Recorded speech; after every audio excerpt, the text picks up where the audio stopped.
Is this all written out, or did you just kind of play through something and you like it and you play through it again?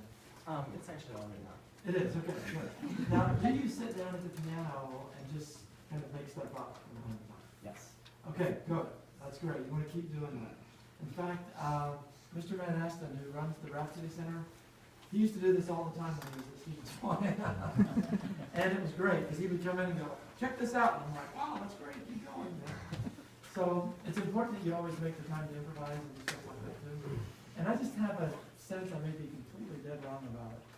But I would like to encourage you to explore trying to sing while you do it too. Okay.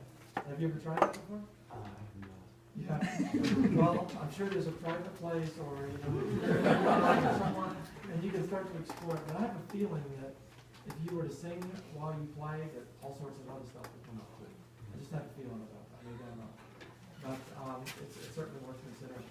Can you play, if you don't mind, just the opening section at the very beginning of the piece?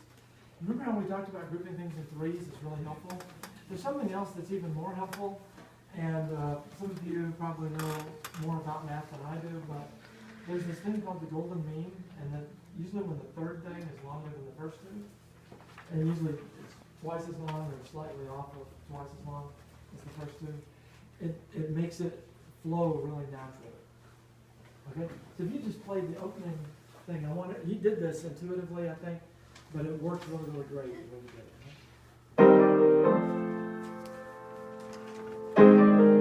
Notice they're the same length.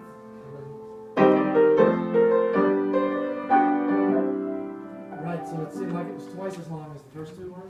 And that's one of the things that makes it feel really natural and really fluent. And fluid, it has a natural flow to it. And virtually every great composer did that, where they would get an idea. And even if they changed the notes the second time, the length would often be the same the first two times. And then the third time it kind of unravels and goes from there. So you've got a great foundation.